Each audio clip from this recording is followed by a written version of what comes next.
Welcome to another Sunday Superversive live stream. I am your host, Benjamin Wheeler, and I'm here with my co host, Anthony Marquetta, and friend of the show, David Halquist. Today is a special episode where we talk about the short story industry, the short story industrial complex, even.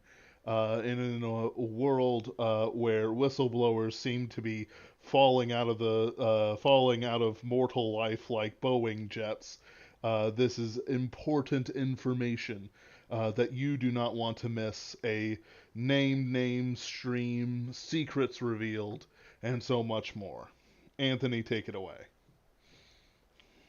Okay, yeah, Ben is not wrong. So this was my idea, but to be clear, it was my idea with the immediate and wholehearted support of Ben. Uh, Yes, he he mirrors a journey I took many years ago. yep. Ben's reaction was not was in no way half-hearted. I brought it up, and he said, do it now." Uh, Imagine the Palpatine voice. Do it. Uh, exactly. Uh, so this is coming from both of us, even though I'm the one who prompted this particular episode. But so for the first time in several years, probably about a decade, honestly, or close to it, I started exploring the short story market again. Now, the last short story I had gotten published was a short story called "In the Land of the Blind" with the Sci-Fi Journal. This was not Jason Rennie's sci-fi journal. Jason Rennie is a name that's known among the Superversives. This was the next incarnation. He had sold it off to new editors, so it was published with the new editors. I also had two short stories published in Jason Rennie's sci-fi journal. They were the first pieces I had ever had accepted for publication. Uh, so this is all the background of how I first got involved with the market. Like many young writers, I was originally testing the short story market before I broke into the fiction market. That's how John C. Wright broke into the market. He talks about it himself. If you care to dig through his stuff, that is how many of the older generation of writers broke into the market. The thing is, the modern short story market, and when I say modern, I don't even mean the last year. I mean in the last like 20, 30, maybe even 40 years, right? Is very different than the short story market of like the golden age of sci-fi or the supposed, we'll call it the Campbellian age of sci-fi, since the proper golden age was the pulps. Uh, the In that era of science fiction, short stories could make you a living. It wouldn't be a great living, and you would need to write a lot, and you would need to get in with a publisher, right, like Farnsworth or Campbell. Uh, but you could make a living off of short stories. It was a thing that people did, right? That changed in a big way. You no longer can do that. This isn't even what I'm complaining about, right? It's not a thing to be mad at. It's not good. It's not bad. It just is. The market changed. Short stories will not make you a living. Does that mean that that there isn't any reason to do it? No, there is still a reason to submit short stories. For one thing, it's excellent practice for writing longer work just on its own. For another, it's an art form in and of itself that is worth mastering in its own right. You could tell excellent stories in short formats, and it would be absolutely tragedy if the art form was ever entirely lost. Which, luckily, I don't think we're anywhere close to seeing proper. Uh, though we have seen decline in the form, which is what we're going to talk about a lot today. Uh, the nowadays the short fiction market is mostly for people who are trying to break into the industry and want to have see the thrill of having their work chosen by a publisher and getting paid for it. And that's where I come in. So years ago, the 10 years ago where I submitted, the market was already extremely brutal. The thing about writing is that there is a very low barrier to entry. Now, there is a very high barrier to mastery, of course, like with almost anything, right? You need to Mhm. spend an incredibly long amount of time and effort to master writing. Very few people have. But to actually enter the field is not that difficult. You could do it with a word processor that almost everybody has on their computers right now and can access for free, right? So anyone who has a trunk story in them uh, can type it out, submit it to wherever they want to. Therefore, the acceptance rates of the short story market are famously extremely low, right? The short story markets, there is probably about I want to say 95 to 98% rejection rate for short stories. Uh, I'm not making up these numbers. You could look them up on the Submission Grinder, which is a great resource that everybody should look at. The grinder, that diabolicalplots.com. It searches for markets and gives you submission rates and things like that for various markets. And this is not me making it up out of thin air, though it's also not the exact number. But if I had to estimate, probably 95 to 98% or more are of short stories are rejected, and that might even be generous. It might be more than 99% are rejected. Your odds of getting a short story accepted are astronomically low. That's just how the industry works, right? That's just how it is. Now, here's the thing, though, and here is where this stuff matters to me. I come back 10 years later looking for submissions, and I started to notice a few patterns. And these patterns fall into two categories to me of really, really problematic. One of them is a lot, and I mean a lot of markets are incredibly bigoted. I mean bigoted in the strict definitional sense. I mean that they are actively being saying that we do not want the works of, and there's really no other way to put this except baldly, straight white male authors, right? They don't want straight white male author works. Now, they don't word it in that way. They word it as we would prefer the work of marginalized authors. We will favor marginalized authors. But for any individual magazine, this is a zero-sum game, I right? have, if Go I ahead. may, I have also seen ones that have expressly said we won't accept anything else, but and here's this checklist. So Yeah, that's true too. it's yeah. Uh, like for example, there's a very old magazine that's still running, but it's been skin suited, right? It's called the Puritan, except it's not called the Puritan anymore. It is called the Ex Puritan. So let me click onto that website. I thought I had it up, but I did not. However, if we click onto the website and go to the About Us, you read a really weird thing. Um, the Puritan had a brief hiatus, and then it became an online magazine, and now it is the Ex Puritan. So this is what it says, however, if you scroll down on their About page. In its early days, the magazine was part of a literary culture that reinforced Canada's history of exclusion and marginalization. So, I gotta ask in reading that, what the hell does that mean? Notice that they did not say that they actually did any excluding or did any marginalizing, right? They don't Hmm. admit to either. They perhaps they did do that, but they don't admit to it. They say they were part of a literary culture that did it, which like what does that mean? What does being part of a literary culture mean? All the literary culture is being a market. Like Hmm. you were just a market, but there were racists on your editorial staff. Is that what you're saying? Like, that's really strange. So they It's said as we nice and vague so they can walk it back any way they need to. right as we transition to becoming the X Puritan, the X in our name represents the interrogation of this complex history. Okay, so strike here. That's not an interrogation. That is a negation. You are denying this part of your history, or you are trying to cancel it. You are not questioning it. Uh, it says the story of our publication is not static. It continues to be defined by the work we publish. Right. Okay. Our commitment to supporting the unique voices and styles of writers includes a rejection of the historical boundaries of formal divides.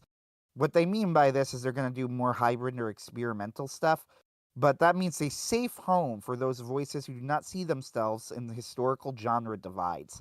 What are you talking about? What is not safe about writing genre bent fiction?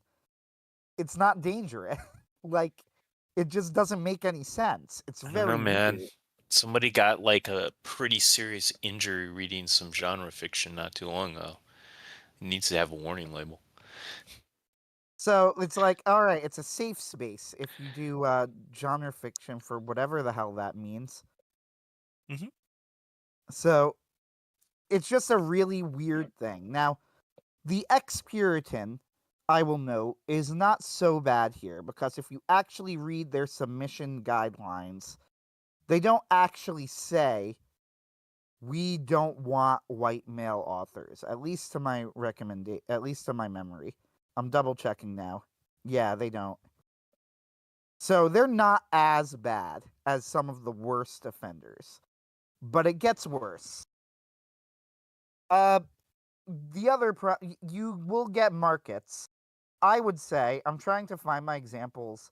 So if you're wondering, I had them all up on like a tab, but or on like my browser window in like 50 different tabs, and then my computer reset and I lost them all. So now I'm frantically trying to pull them all up again, which is really annoying because I was very proud of myself for being prepared, and I am not. Uh, oh, here is a good one. So, this is where it becomes a big problem. Apex Magazine. Apex Magazine right now is one of the big voices in short story submissions, Mhm. especially in science fiction and fantasy. Now, for the SFWA, that's the quote unquote official professional rate. Now, obviously, I don't recognize the SFWA as an authority. They have done nothing to earn that authority. They have no reason. We have no reason to acknowledge them as an authority. Nevertheless, there are some magazines that do consider them an authority on what counts as professional, and they say it's 8 cents per word, right? Mhm. They go 8 cents per word. You're a professional publication. Okay, fair enough. Uh, Now I don't think that's true. I think that if you are paid at all, you're a professional publication. No matter how much it is, because the mark of being a professional is that you're paid for your work. You make an agreement and you're compensated, right? So saying and making some arbitrary number as the minimum for what counts as professional, I don't think is fair, and I don't recognize the SFWA as an authority. But nevertheless, 8 cents per word is not to mention a lot, right? That's actually fairly expensive for the publishers because the publishers don't make a lot of money. But there are places that do it. Apex does it. This is a big deal. It makes them one of the higher paying publishers, right? Mhm. They're one of the higher paying short story magazines. Let's look at their submission guidelines. We want diverse voices. We value diverse voices. Uh, we do not. We do not collect any information that might clue our editors to any of these attributes other than your name, email, and cover letter.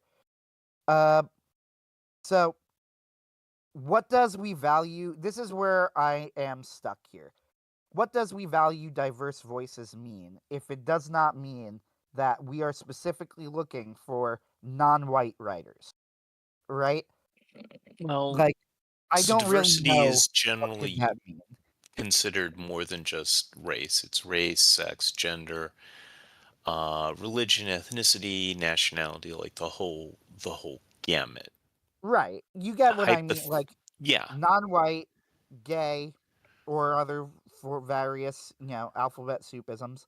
Uh, right. Non-white, gay, female, possibly, right. depending on what they consider. Right. And it could be it's vaguely written in this case. So it could be they're just looking for whatever and they're open to this and they can fall back on that if somebody challenges them. But that I've also seen places that are like, no, we don't want anything that isn't, XYZ. on this sort of thing. So I would disagree entirely and say that they're being very clear about their standards for I agree with non-white Ben on this one, I think. male, etc. And the reason I'm saying that isn't because, well, it's oh, how do it's I want to put probably it? what they're going to do. Yeah, it's what they're going to do. But like their actions speak louder than words. Sure, sure, sure. But their words are very clear. We value diversity. All diversity means is not straight white male. That's it. Diversity does not mean we value many different opinions. They throw, like in the political sphere, from what I've seen, they're perfectly willing to throw African Americans off the bus the second they decide that, they're not going to drink the Kool-Aid. For example, that everyone would know in our circles what happened to Candace Owen at the Daily Wire. The second that she went off script, it was done, we're blocking gag order, blah, blah, blah. Thrown under the bus rather than put to the back of the bus. The same thing with, our more liberal enemies. These people do not value, the straight white man. They are all soldiers of the, quote unquote, um, regime's religion of anti straight white man. Well, anti Christian, but they can't say anti Christian, as weird as it is to say, because that's too true. Uh, they're just against it. They're scared of it. They don't want to, publish that sort of thing. So when they say diversity, they do not mean, yeah, 1/10 of our stories will be straight white man and 9/10 will be um, anything else, all the different colors of the rainbow. What they mean is straight white men need not apply. Yeah, and so let's actually look at what Apex says here. Welcomes and encourages submissions from writers from all blah blah blah. That's true. From welcomes and encourages submissions from writers of all races, color, religion, creed, gender, disability, marital. We want diverse voices. We value diverse voices. So there is really I think that what I'm trying to clue people in here is the attempt at verbal trickery in what is reality a zero-sum game. Literary magazines by nature have to be incredibly selective, right? They have to be. There's no way around it, right? You will get many more submissions than you can accept. Uh this isn't a problem. There's nothing to blame for this. It just is what it is. The problem with saying that one of the things you value is diverse voices is that you are now saying there is a thing that I value more than the quality of the story, right? And even more than a certain type of story. I value a quality of an author completely separate from the story, right? It has nothing to do with the story, nothing to do with what the story is about, nothing to do with what the story is doing, but we value the fact that you have the right skin color or sexual orientation or sex, right? Uh, or even religion, because they mention religion or creed, right? Like all of these things. And it says, but we do not collect any information that might clue our editors to any of these attributes other than your name, email, and cover letter. So, in other words, you are at an advantage if you tell Apex Magazine in your cover letter that you are some sort of what they consider a marginalized group, right? That's what it means. It means that if you're not of that group, you will be discriminated against. Your odds of getting published by them drop. How significantly? Well, I'm sure that's different for each group, but the fact of the matter is how selective they are anyway. It's probably not a 0%, right? It's probably not entirely insignificant. This is a really serious problem in the industry. Really serious. And it gets even worse. I suggest to everyone now that a lot of these places post their stories online, which again is fine. Uh, I suggest you guys read some of the free stories one day if you have time. You will be shocked at how bad many of them are. Like, really bad. Uh, and a lot of the times, the worst ones will be about the right things. They'll feature lesbian romances are very popular. They're more popular than gay romances. The reason for this is obvious to anyone who actually thinks about it. The fact of the matter is, like, nobody likes watching gay people, like gay men. Nobody is interested in watching gay romances. It's still gross. It's still weird to people. But Well, anyone lesbian, who doesn't have a predilection to a right? specific type of If you attraction don't have a is going to predilection find for it. that attraction unattractive. So, Whereas lesbianism is fetishized. So people will accept it and they will not have as much of a problem with it. Right? This is just true. Mhm. It is what it is, right? Mhm. If you want a really good example, a fascinating one of how this works, I suggest you watch the gay married couple on Modern Family one day and compare them to how they treat the straight couple. The gay married couple on Modern Family almost never kiss each other. Like, it's fascinating when you actually start paying attention to it. You will realize that they almost never kiss, they almost never show any romantic affection. They will, though, with the straight couples, right? They will kiss, they will show romantic affection. The gay couple will not. It's really fascinating. So, you'll see this in fiction as well. Gay relationships are not going to be as popular in fiction as lesbian ones, just as a general rule. Now, this is one half of the puzzle here. This thing of, and I would estimate it's probably about 50% uh, of all markets that I've seen, roughly, maybe 40 to 50, are explicitly say that they do not want straight white male authors, right? However, there is a second problem here that I consider to be just as big, though not in the same way. Way too many markets don't pay. Now, I'm going to come out and say it, an opinion that in some places is controversial, because there's some really, like, some long-lasting markets, places that have been around for years or even decades, that don't pay. If you can't afford to pay, and I don't mean like pay market value, I mean pay anything, right? Like pay even a cent. If you can't afford to pay, you can't afford to buy short stories. You can't afford to take short stories from authors. It's unbelievable to me that that there are so many markets that have the gall to do this. And the reason this is such a big problem is because it devalues the work that all of us do. Writing a short story that is good is work. It is work. It's not easy. It takes skill. It takes time. It takes effort. I just got a short story accepted. I worked hard on that short story. It took me hours to write it. I went through and edited it.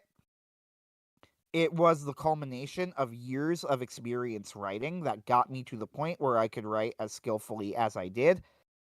The idea that somebody would just would want me to give them the work for what? The honor of putting it on their website so that what? 20 people can see it? You know, like I could do that myself. Thank you. I have my own website, right? I could put it on Facebook. I could put it on social media and people can see it.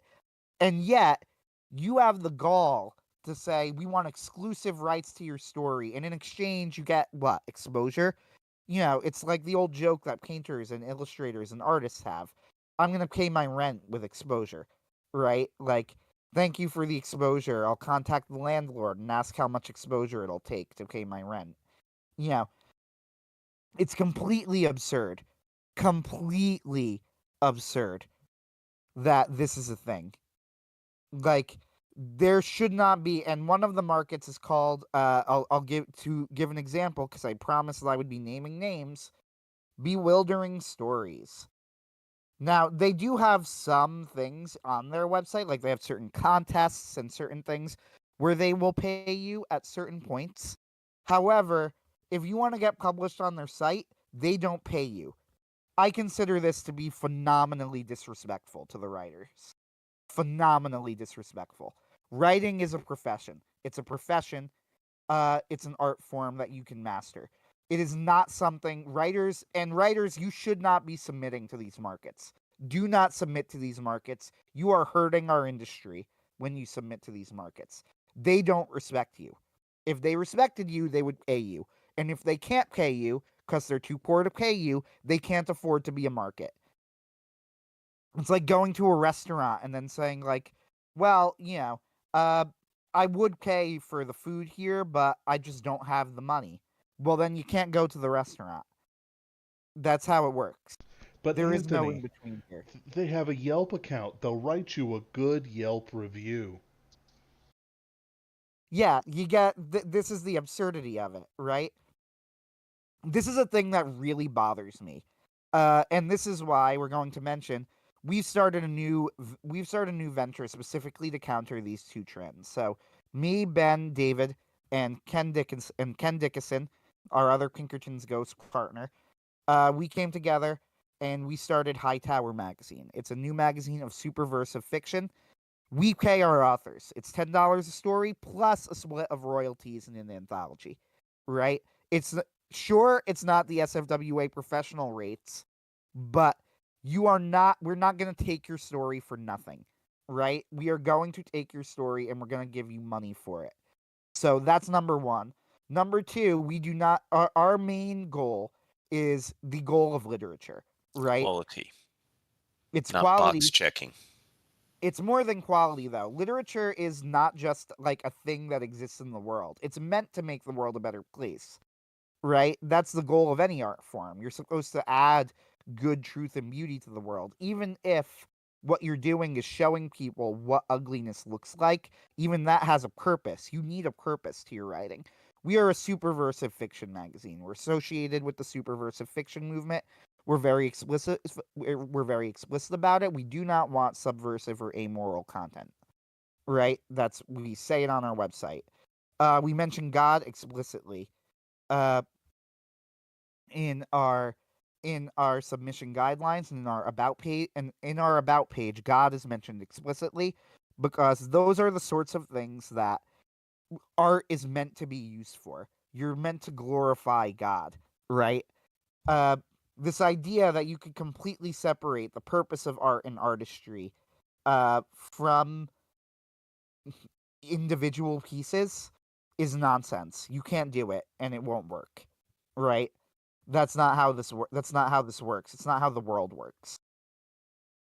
We are not here. We're not going to tell you that we're not going to accept the story because of who you are as a person. We are not going to accept the story because the story itself is subversive, amoral, has issues, right? Any number of issues. We are a short story market. That's what we are. And another thing is that as a market, this is another big deal to me. That's a really big problem. So many places do not like simultaneous submissions. They go, we don't want simultaneous submissions. I will say this, most places do, but the fact there are any markets that don't accept simultaneous submissions and this is considered acceptable is once again absurd and insulting to the author that they would try to limit you to not have simultaneous submissions. There's Go sorry, ahead. yeah, keep finish your point and then I'll make a small comment. Sure. When you're done. Sure.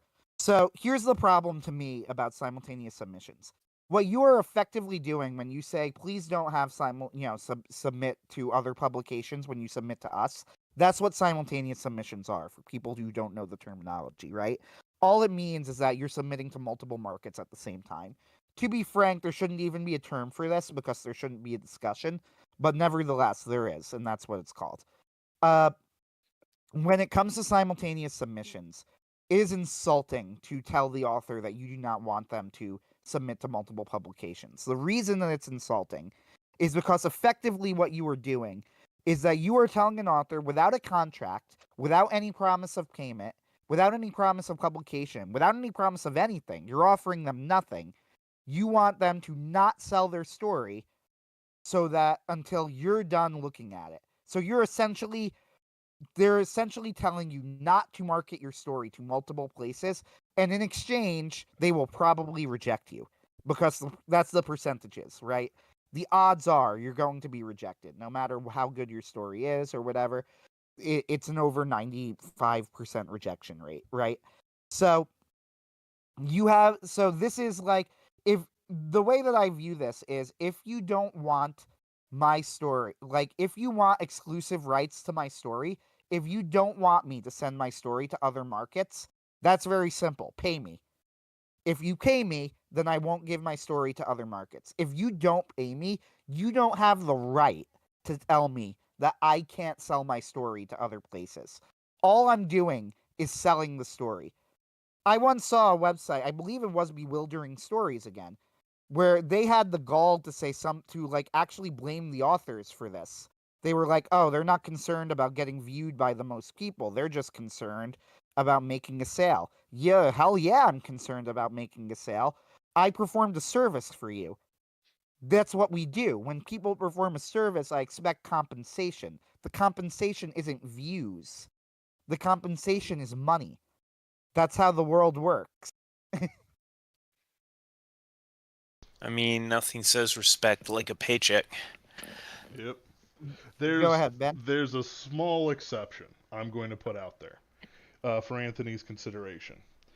One, you don't tell the magazine that you're you're simultaneously submitting. I don't care. When like when I look through, I'm going to be the June editor for Hightower. When I look through and distribute the stories that come up there, I barely even read the body of the email. I basically go, is this a submission? Shunt into David's folder, Anthony's folder, my folder, Ken's folder. Guess what? I literally could not care less. You're either going to accept this or no.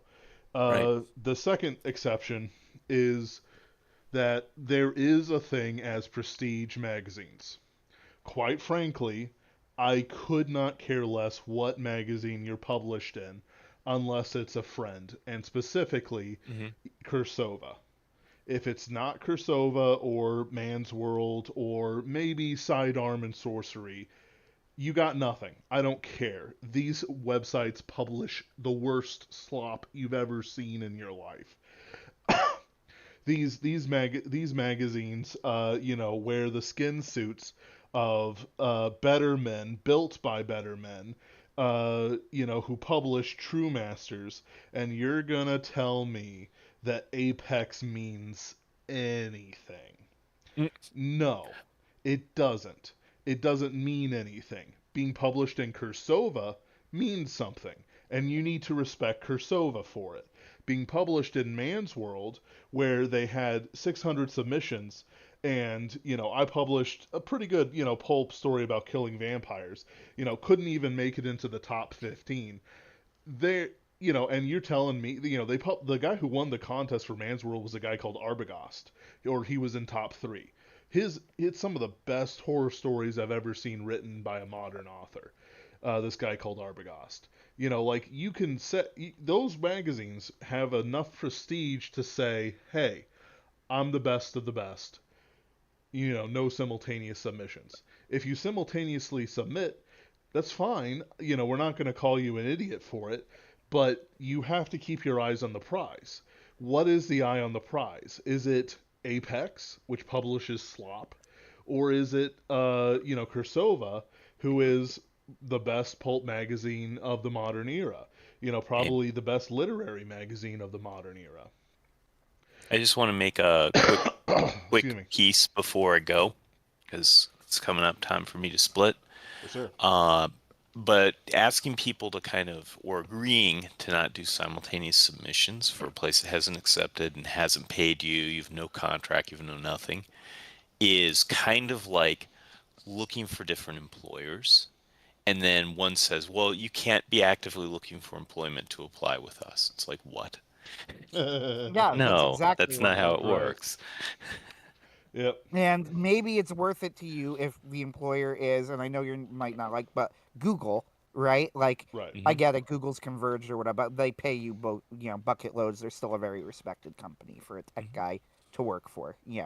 Like maybe this is worth it to you if the employee is Google, but you need to have that reputation in advance, Yes. established in advance if you're gonna ask somebody that, Oh yeah. right? Right.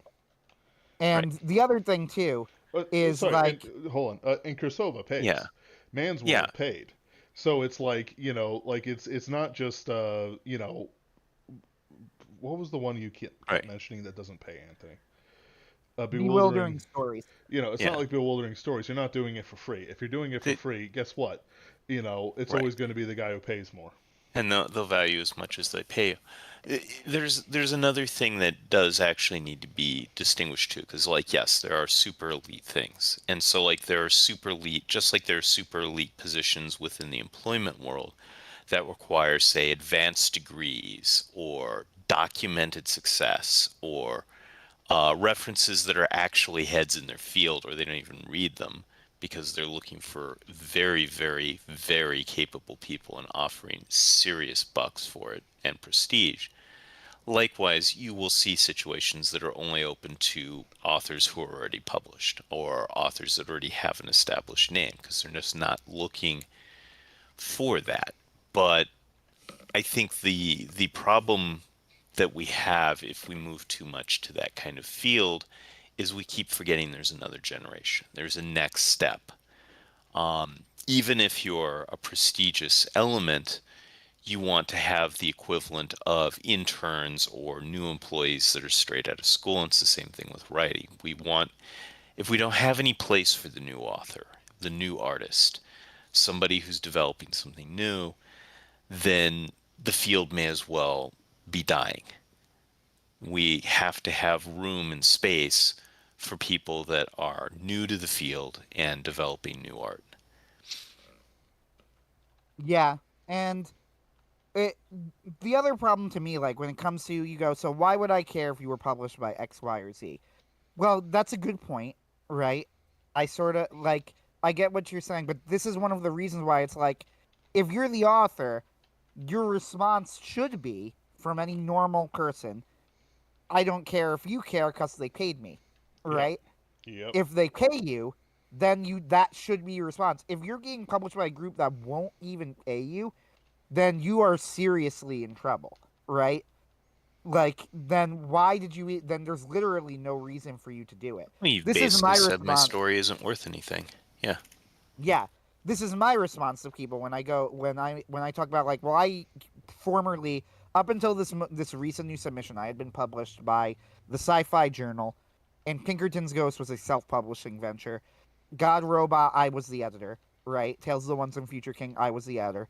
This is the second editor that has accepted my work, not counting Ben, which is a little bit different because it's a self-publishing venture that I we're doing. edited that story. You did edit it, yeah, Yeah. but it's a self-publishing, so it's not like accepted. Yeah, I It's know. more like I was recruited. I'm going to roll, guys. Have a Take good one, care. Haven't. David. See you later, David. But the point that I'm making with all of this is that up until then, I had always thought about, well, doesn't matter that it was Jason Rennie, the original editor of Sci-Fi Journal, is the only person who has accepted my work. The answer I would always come back with is I was paid $270-ish for Take Up Your Cross, one of my short stories. So, no. If anybody who would say something like that, I would respond with, well, he's still paid. You know, Yeah. right? And And sci-fi was pretty prestigious back in the day. yeah, sci-fi got good names, and like I'm happy to say that sci-fi still exists and still, in my opinion, still seems to be performing its core mission. They did transition to a more manageable time frame. Like Jason, I think, was releasing monthly anthologies, and he just couldn't keep up with it. Now they're like quarterly, or something like that, and they're entirely online. I actually approve of both of these changes, not because I want less sci-fi, but because I feel like if they had tried to keep up Jason's schedule, they would have gone under, and they're still running.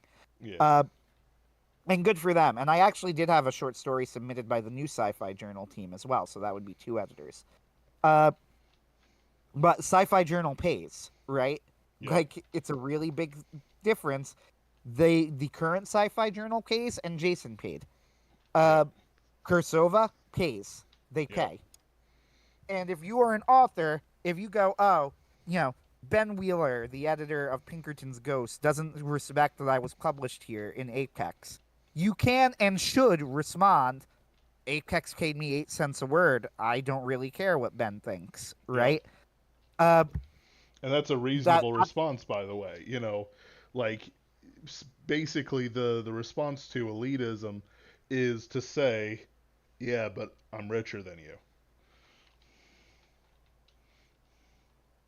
Oh, I was, by the way, on the comments, Jacob B said, but where are my ghost stories at? I didn't really get what he meant. I was like, did I miss something? Then I realized he was referring to Pinkerton's ghosts. Where are they at? The short answer is we had an issue with one of our voice actresses, uh, Yeah. which caused us to, and I won't go into any more specifics with that. No problem. Like, to be clear, no issue with the actress herself, Oh who's yeah. wonderful. Wonderful person, but she had an issue completing some of the contracts, so we sort of had to stall out for a bit. Yeah. We are absolutely not done with Pinkerton's Ghost in any way, shape, or form. We're not even planning really on slowing down. It just was like things out of our control Yeah. that kind of got in the way. Uh, We to be clear, like I have the first episode of season 3 written uh completely. I have an Uber episode of Pinkerton's Ghost Stories written that I need to record yeah. eventually when Ben gets back the final edits on it. Like we are absolutely we're not even close to done with Pinkerton's Ghosts. I think I sent you We're the mega story, but I don't uh, I don't I don't think you did. okay, I'll resend it. Don't worry about it. If I have, I haven't, or whatever. I might have You thought sent me about the it. original version, but then I meant and made new edits and then sent it back to you, and I don't think you sent it to me a second Okay, time I know I after the finished the new edit. edits. So yeah, no, Okay, we cool. got a mega episode. We also have some other things coming up. There will be a new episode Monday. Um, oh, let me double check. Either for backers or for uh, the public. Also, UATV is going through some server changes. That is the only reason why I haven't gotten Pinkerton's Ghost up to date on UATV. We love our UATV subscribers, I promise you. It's just that the only thing they can do is live streams right now. And that's why, you always see live streams on the stuff. And eventually they'll get back to it. Running things outside the system is always more difficult than running inside the system. But yeah, no, we'll have a new episode for you Monday. Watch this space. It's going to be great. We're using a new voice actor, Sonnet, and I think he just knocked it out of the park with Grindel's game. There will also be a new episode for subscribers. Also, I'm about halfway done with my second mega episode and other things like that. And by the end of May, I'm hoping to have a solution for Mother Morrow's series. Uh, we're delayed, and there's been a lot of personal things that have been happening, both to me and other of the writers, that have not made things easy for something that isn't our job. Um, for me, it's a passion. But until we get paid a lot of money for it, it is just a passion. Um, and I respect that from my writers and co-editors and so on for Pinkerton's Ghost as well. But Yeah, hey, I also want to make it very clear that Hightower Magazine is like I specifically designed it in such a way that it would not create a too much work for any one editor. Therefore, it will not eat into Pinkerton's Ghosts. yeah, Pinkerton's Ghost is first off came first, and if it did come, if it came to a conflict, Pinkerton's Ghost would be the priority. However, I find it very hard to imagine there being a real conflict. To be honest with you, no, uh, I yeah, mean like it helps that the how you said that 90%, 98% of like short stories get rejected. That's going to be true at Hightower too.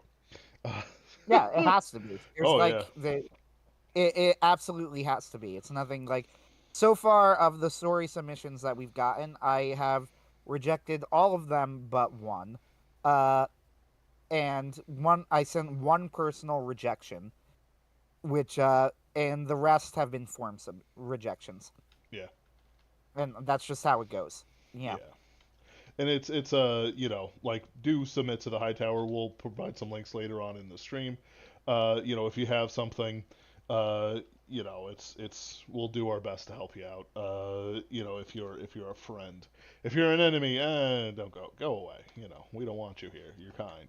Those two letters in your name, your pronouns in the bio, you have to leave them outside our bar. Uh, Yep, that was a yep. Star Wars But reference. I have a lot of friends and family who did the May the Fourth thing, and I just responded in with your fourth ghost. that's funny. Uh, in Catholic circles, the joke is that you respond with and with your spirit. Uh, see that's a little mass reference, Ben. You get I it? wouldn't understand. You get it? Completely mysterious to me. I think yes, I hear it now.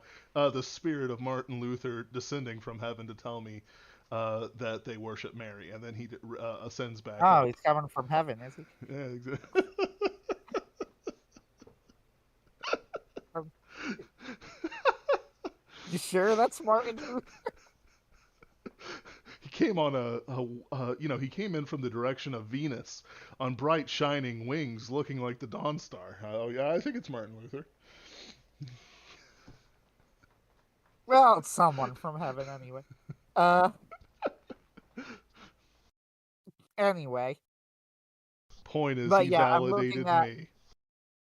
like here's one that does not it does not it says we do not accept simultaneous submissions at this time, and it is the Malahat review. Uh, that it's called the Malahat review doesn't matter. It's a Canadian journal. Like that's where I go. Like, okay, who exactly are you that you could tell me that I can't market my work somewhere else, right? Right. Who are Like, these people? and then go, oh, they were in 1967. They were originally called an International Magazine of Life and Life. I've never heard of this group.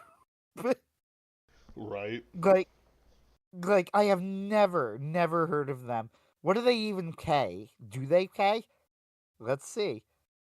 As I scroll down, payment. I mean, they pay an okay amount. Canadian dollars, $70. Canadian, just keep in mind, it's not as good as you think because Canadian money is worth less than American money. Uh, that's not bad, right? Like, I guess so. I'll give them credit for paying. The reason I wouldn't even, to be clear here, like I know that we pay $10. I wouldn't even make a comment if they allowed simultaneous submissions, right? It's the fact that they don't that's making me comment on like Yeah. how much like you better be paying a lot. Yeah, if you're not allowing me to do simultaneous submission. But meanwhile, they go, please allow up to 9 months for fiction. So That's you want us to? ridiculous. That is insane, and no simultaneous submissions. Don't submit to this place seriously. Like it actually hurts writers. It hurts Right. writers when you get to places like this. There's other things too that I want to talk about in regards to the overall publishing field, right? Right. Uh, so there's a curious thing of like just the quality of the work I've noticed looking at these magazines has gone down, right? I don't know if you've noticed the same thing. We've Oh discussed it a yeah. little bit. But I don't even read them. Like I did a lot of reviewing for Tangent Online back in the day, back when I was starting out, like within the industry and stuff like that, quote unquote. And yeah, no, it was just a whole bunch of sex scene, weird sexual orientation, vague attack against Christendom, vague attack against Catholicism, vague attempt to attack Protestantism, but they don't even understand it enough to attack it. It was, eventually I quit because I wanted to move off to other things, but the bright spots were that I got a free Kursova subscription.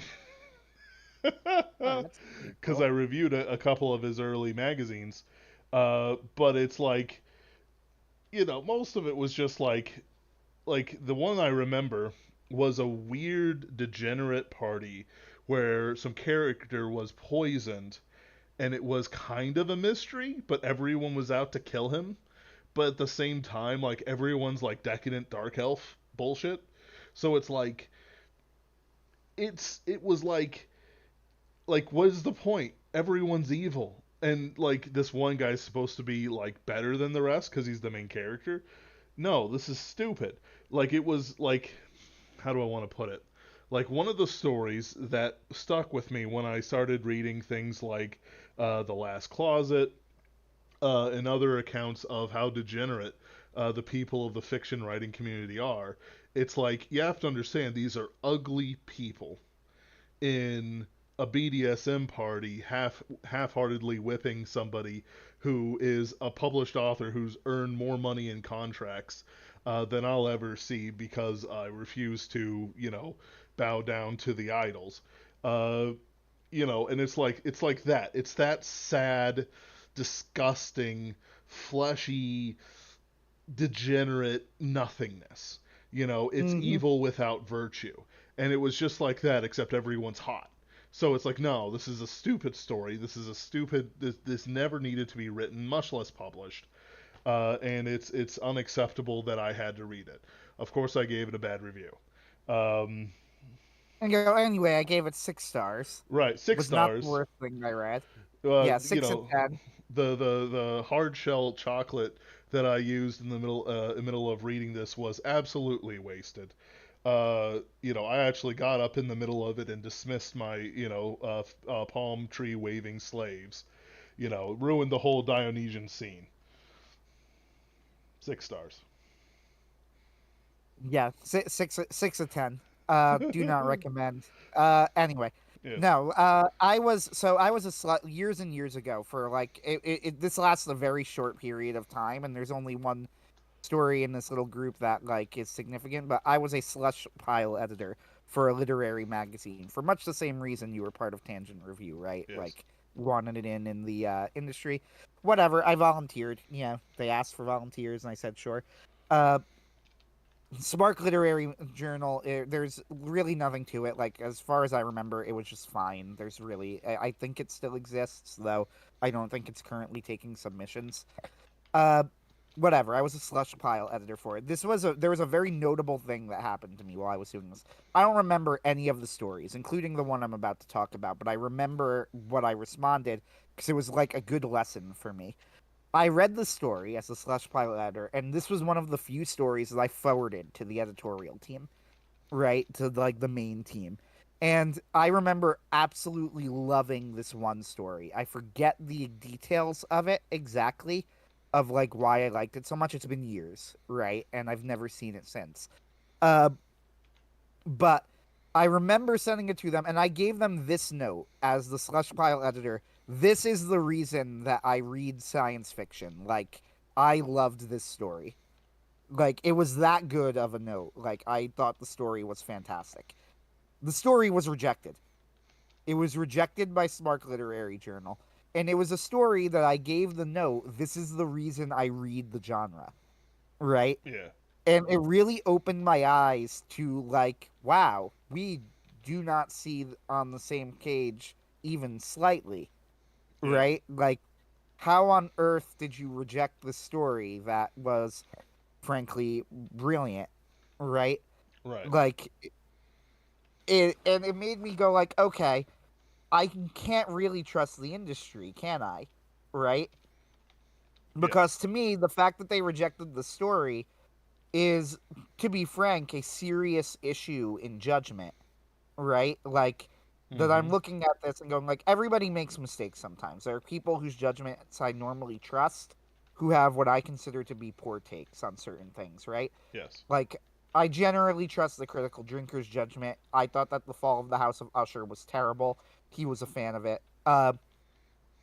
The only thing that I can say to that is somebody said I think the reason is that sometimes when you're a reviewer for hundreds of different things and you're watching Right. everything that's coming out, when something is different, it will like get your attention in a way that it won't for other people, and that's they said like they mentioned something like Red Letter Media did the same thing with like Midnight Mass. Like generally, I trust Red Letter Media. Their judgment is good. Yes, they are coomers. Extraordinaire. Yes. They're 100%. There's no question. But I do generally trust their critical faculties. Like they're pretty good critics. Yeah. Uh, however, with that said, like sometimes they'll have these really weird takes, and I think it's just because when you see hundreds of things, when something is different enough that it really strikes you, or is or it hits your personal taste in a very specific way that most things don't, that Mm-hmm. you're inclined to overlook certain flaws, right? Yeah. Uh, and I think that's what happened with something like Midnight Mass.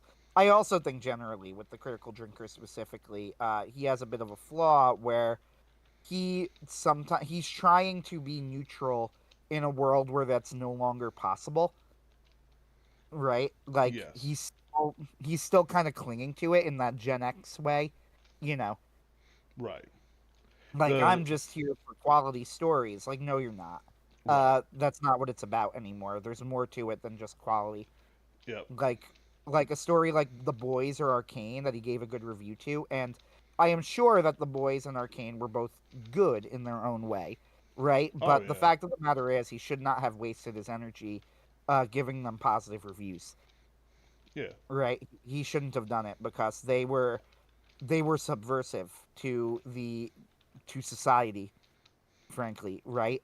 Like Yep. they were subversive to society. They did not deserve the attention of positive reviews. Now, the drinker would respond that he is merely being honest, and I am not saying lie. I do not advocate lying in any way, shape, or form. I am saying he shouldn't have said anything. Right. Like, he should not have given them the time of day. But he's trying to keep this veneer of neutrality that no longer exists. Right. There's no such thing. The fact of the matter is, the drinker is on our side because the left has put him on our side, Yep. right? He's not naturally on our side. If you watch some of his older videos, he makes fun of Trump. Now, like, and I don't really blame him for that either. Trump has he has mannerisms that are easily mocked, He's a right? very funny Uh, guy. yeah, he's very funny and he has mannerisms that are very easy to mock. Now, he stops doing that eventually. Why? Well, I think there are two reasons that he eventually stopped, although you would have to ask him for the direct answer, but I would theorize that it's because number one, everybody was doing it and it was no longer funny, right? When everybody is making the same jokes about, oh, he's orange, oh, the way he uses his hands or whatever, oh, the way he talks is weird. It's no longer funny, Yeah. right? I've When seen it a billion times. when you It's make the no, I same don't jokes care. as Family Guy, you guess what? You know, give it up. Don't use the jokes. Family Guy ruined it. Yeah, and there's a second reason as well, though, that I think that he stopped, and that is because the people who were doing it were people who hated him, Yes. right? Like, and then when you realize, hey, wait a minute, all of the people who hate Donald Trump also have started to openly hate me. That's weird, right? Right. Be less inclined to antagonize that group. Now, I think that that's the right, like that's the correct attitude, Yes. right? Like that is the attitude you should have. Like, hey, maybe don't antagonize the group that elected the president in the last two presidential elections. Yes, I said two. Uh, we all know the truth. Yep. Uh, right? Like maybe don't antagonize a group that's comprised of probably the majority of the country, right? That's Mm-hmm. good business, and I think that that's how the critical drinker drinks. The problem is you can't be neutral, right? There is no neutral. Yeah. Uh, Mahler as well. Mahler is very specific. You'll notice in conversations when politics comes up, Mahler literally goes silent. Like he won't talk about politics. The thing is that Mahler cannot talk about politics all he wants. The fact is he is now on the right. Right. It doesn't matter that he doesn't claim to be on the right. He's on the right. Right. If he tries to claim that he's not on the right, events and stuff will conspire so that it never leaves him. That, hey, aren't you the long man who is supportive of Trump? Well, I never actually. They don't care. Like the one of the big things that happened throughout the 90s, 80s, 90s, but definitely the 90s, post cultural dead day, whatever I can't remember what Brian E. Meyer calls it. 1997 point is to to definitely through the 2000s and more. Submitting to the idols will not stop them tearing you apart and ruining everything that you have. They tried it, like the only answer is to fight back, to not apologize. They did it to so many different pundits and to different people, uh, to the point where I actually consider it worrisome when, thinking back on it, like nobody ever really attacked Stephen Colbert. Like there were some, oh, look at Stephen Colbert, this guy. But then, like the second he gets an actual plum position, and the Late Show that used to be run by David Letterman, it's like, he was left wing all along. So Well, it's. of course he was. He was I mean, very open about it. no, he I wasn't. once read a really interesting article on Stephen Colbert and his connection to Tucker Carlson. Uh, or not Stephen Colbert, sorry, Jon Stewart. Mm, Although Stephen Colbert is in the vein of Jon Stewart, so it's all yeah. the same. Uh, so it was actually really fascinating. It was a fascinating article. They said basically that Jon Stewart had on these two conservatives, and obviously he was there to make fun of them because that's what Jon Stewart does. Yep. They said the thing is that Jon Stewart was filling a legitimate niche, and this is why he became popular. The niche was that he was calling the media liars, right? Yep. Now, the problem is he was calling the people who weren't lying liars in many cases, right? Or he was only calling out the side that happened to not agree with him. Even if Mm-hmm. they were lying, he was leaving large parts of the media market completely untouched because he agreed with them ideologically, right? Yep. Which was always the problem with Stewart. They said there is an interview. You'll notice there are two conservative pundits on. One is just completely, he was like blindsided and he's completely smacked into the ground. They said, but the other, he's trying to fight back and is losing because Jon Stewart's very quick witted, right? Like, Mm-hmm. he just is, and he's trying to banter back and he's losing, and he slowly gets more and more quiet as it goes on. And you could see the wheels turning in his head. It said this man was Tucker Carlson, right? Young Tucker Carlson. Yeah. And I cannot say his name for some reason. Wow. Tucker Carlson. Tucker, I Uh, barely know her. yeah. Um, so the point being that Carlson then took the lessons that he learned from the Jon Stewart show of basically you can't trust the media, and decided to take it seriously instead of doing it as a parody show, and then directed it at the groups that actually lied the most, which is the left-wing media, right? Now, to be Mm-hmm. clear, I don't think that Jon Stewart was always wrong about, like, oh, the right wing never lies. Of course they do. For one thing, it's a uniparty. Uh, Right.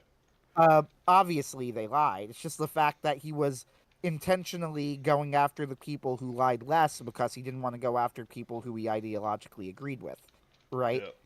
He claimed to be punching up when he would always punch down, right? Yes. It was all a big sham. Tucker Carlson, wow, that was horrible. Uh, Tucker, I'm just gonna call him Tucker. Uh, Tucker just took the lessons that he learned from Jon Stewart, and he decided not to. He decided to just not make a joke out of it and to talk about it seriously. So he would call out people as liars. A bunch of people tuned in and agreed with him. And then he did it to the groups that were lying more often, and Yep. it got him fired. Yep. Like, this is one of the reasons where, oh, is Tucker part of the establishment or not part of the establishment or whatever? Well, whatever he is, he got fired, Yep. right? Like, so if he's part of the establishment, it's a really deep fake, Yes. right? Like, there's a really deep plan going on. So I tend to believe not. I think that Tucker is legitimate. Uh, Right. Well, I've also, yeah. yeah, go ahead. There's like layers to this. Like, is he like? There's like. So let's look at, since we don't want to talk too much about politics, but let's look at it like magazines, right? You have Mhm. genuine on the right publications like Man's World and Kursova. We know Kursova personally. He's been on this show. We see him in his more private moments. There's no lie with Kursova. Man's World, you could make an argument that, hey, this is to get people focused on distant right politics which don't win, don't do this, don't do that, get real into eating carrots for the Ray Pete diet, like et cetera, et cetera. You could make that argument. Do I agree with it? No. But it's like you could say that, Man's World could be a containment for the really weird guys who could cause problems because they actually believe what they're doing and aren't pure cynical politicos. Then you have, some things in the middle like Tangent Online, which are about quality. I don't have anything bad to say about Tangent Online. They review and they're pretty even keeled about everything. Or at least they were when I worked for them. Moving on more towards it, you have more towards the left. You have things like Apex, Clark's World, other things like that, other magazines like that. Skin Suits, and other magazines in that nature. Right? They are left wing. Pretending that they're not left wing does not do anyone any difference because functionally they will always act to the left of the center political compass. I'm not even calling them left wing in the sense of I am the most right wing podcaster that's ever been, except for Julius Evola himself would need to have a podcast to make me on the left of anybody. Like I'm not saying that. I am saying from the center line, Apex and others are left wing, and then of course you have magazines like LGBTQ Fancy, which is a magazine I'm making up because I am so uninformed about that side of the market. I don't even know their names because there's no point to knowing their names. Uh, who are explicitly for left-wing individuals of the gay and homosexual nature, of all the nature of the most fervent stormtroopers of the left wing. It affirms every left-wing bias and it destroys and attacks every right-wing bias when it comes across it. The idea of a straight person, submitting to LGBTQ fancy magazine is laughable. Is laughable. Excuse me.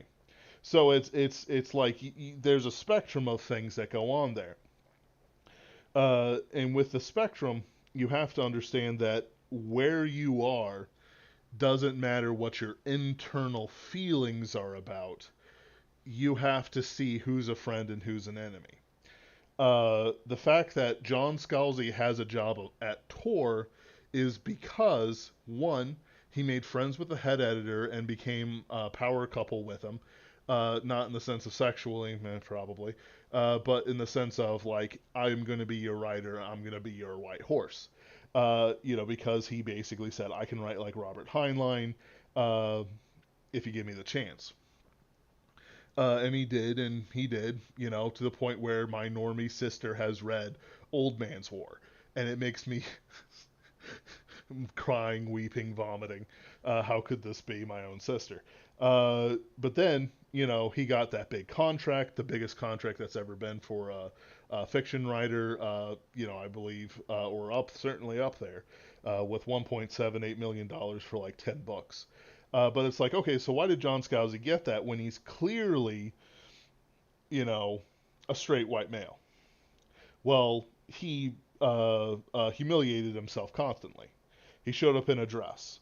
He made comments about rape and stuff like that. He, humiliated himself every single time he could, like the little gamma he is. Vox Day called him out on it. It's about a lot of that stuff was coming out about the time I started really getting into the scene. So you have somebody who should have been rejected, but wasn't because he was willing to submit and humiliate himself. A lot of these things that come up there, and you're saying, well, this is all the way to the left, all the left. Yeah, actually, they would publish a white guy if you said all the shibboleths, submitted to all the ideas, said, hey, I'm going to be this. But of course, the secret is they don't actually care. You're a useful idiot, and you'll be discarded with the rest. I personally believe that the reason why we haven't had a serious sexual assault charge for John Scalzi, at least one that I know of, is because they keep him safe. You know, they keep him away from that sort of thing. I never hear of him going to conventions or hanging out with fans all that much. You know, compared to Patrick Rothfuss and a few other people like that. And if he's smart enough to avoid that trap, good on him. Uh, but it's his character is otherwise the sort of type that tend to attract those type of charges, true or otherwise. So it's like you have somebody who submitted to the system, and then you have somebody on the other end of it, like say the Bane authors. Larry Correa does not submit to left wing ideas for the most part. He writes very right wing stories, very libertarian stories. Now, there's an argument about whether libertarians are left wing or right wing. It doesn't matter. They're considered right wing by the majority, therefore they're right wing. Uh, so oh, but don't you know that Montesquieu in 1795 said, but, I don't care. I literally do not care. I don't care. I don't care. So it's like, hey, it's guns, it's killing monsters. There's a little bit of Monster Hunter DNA in Pinkerton's Ghosts. I'd be stupid to deny it. I've got a signed copy of Monster Hunter #5 Nemesis in my library, and it's one of my favorite books. Um, Met him twice. Yeah, guess what? That's on the opposite side of things. They don't humiliate themselves. I have not seen any self-humiliation of any Bane author in the manner of John Scalzi. They have done other things which makes it a little bit tricksy to trust them on anything. But at the same time, as long as you choose your battles carefully, they are on your side. A lot of the reasons the Sad Puppies fell apart was because most of the Bane crowd believes in magic dirt. They believe that Americans are not a race, quote unquote, are not a people, but rather those who submit to the Constitution and become, naturalized Americans, which Vox Day vociferously disagreed. In the case of, it doesn't matter anymore. It doesn't matter anymore. Um, so you have something where all of a sudden they turned on their own side about, but maybe it was a fight that didn't need to happen. But at the same time, it's something that says, hey, these allies have a trigger that says they will defend magic dirt. Okay, so what you can do is you can be very right wing and have very strong principles, and then avoid offending your allies, because quite frankly, we are so far beyond the magic dirt argument that it's completely useless to fight about. You know, guess what? We're not Rome. The barbarians are already inside. We're like, 300 0 Rome. It's sorry, too far gone. What was my point? All right. So, like, when we talk about things like, hey, is somebody on our side? Is somebody a friend?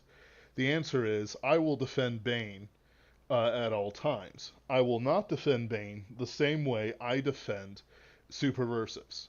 And I could walk into Anthony Marchetta murdering somebody, and I'd go, so do you need me to put it in a black bag? I don't even care why he did it. He's a friend. He's an ally. He's an uttermost ally. So these guys, these people in the media, in the publishing sphere, they understand that and they live by it. It does not matter how many politicians are discovered with dead male prostitutes in their hidden apartment. They will defend them. Something that I wanted to make sure Anthony had to say before I brought up is a thing like Omelas. Those who walk away from Omelas. The answer, which is about, so you're at 18 or whatever it is, you're given a choice. The prosperity of a utopia is based on the fact that one child is suffering. One child is suffering in a cave that you don't see and you don't know where it is. Do you live in Omelas or do you leave Omelas? Excuse me. The answer, of course, is you burn Omelas to the ground and you find that kid at all costs. Because the two choices there are uh, aiding and abetting abuse of a kid for your personal profit, or turning your back on a city that is so morally corrupt. The only way that they succeed and move is through the abuse of a child, which you are saying you don't want. Fair, leaving Utopia is no small thing, but the real answer, the real moral choice, is burning Omelas to the ground and killing everyone inside of it, without question, without trial. Like, it is, you are doing this on the suffering of a child. This is unacceptable. And of course, the metaphor was about child abuse within the science fiction community from the 60s, 70s, 80s, 90s, 2000s. Yeah. Read The Last Closet. Uh, but the but the thing is, even though these people were abusing children all the time, especially at convention centers where they met their little cosplayers and stuff like that. Um, they defended their own. They hid them. They hid the bodies. I don't know if anyone got murdered over it, but maybe not. But they certainly hid, the crying children. They certainly made sure this is quiet. Sorry, Anthony, but the Catholic Church did the same with a lot of the pedophile priest abuse scandals. The public schools doing it right now with the abuse scandals that are being kept quiet. Like, these people have absolutely no problem defending their own. They make whole media franchises to defend their own. Stephen Colbert's purpose in the Late Show with David Letterman is to continue the process. That's what the late shows were about. It doesn't matter that uh, I can't remember which one it was, ran the Man Show, which had women bouncing on trampolines in bikinis or whatever. He's a friend now. He defends the narrative. Um, it doesn't need a conspiracy. This isn't a conspiracy theory. This is just good friend enemy distinction, good Yep. tactics. And we have to Yeah, Sorry, keep going. you'd be amazed looking back at how many people who were supposedly on the cutting edge who in reality were just left. Howard Stern is a great example of this. Yeah. First off, Howard Stern was always a horrible human being. Oh yeah. Like, there was never any doubt that he was just a horrible, horrible person. Would viciously attack his enemies, who he considered his enemies, would lie about them, Yep. would sick people on that, like, just awful. And now, old Howard Stern, as it turns out, is just as much of a bootlicking leftist as the rest of them, who Yep. has disavowed any number of completely fine, right, Yep. completely, normal things that he said because it's no longer in line with the narrative after the whole Me Too era. Yep. Another one who was of that, although he hasn't been around to disavow, is Carlin. Oh, Right, George the Carlin. comedian. Yeah. Yeah, like George Carlin. First off, George Carlin was never that funny. Yeah. I'm just No, gonna he say wasn't. it. Uh, He was I liked his subversive. baseball football skit, but even that's more like a light chuckle, if you know what I'm talking about. Nope. I don't like him. All I've ever seen is And him attacking stuff I consider normal, and I'm just not into it. yep, George. The fact that people go, "Oh man, George Carlin wouldn't be," he wouldn't stand for any of this pussy-fying of comedy. He absolutely would. He would be on the vanguard of it. Yep. Uh, like, not only would he would be one of the people pushing for it.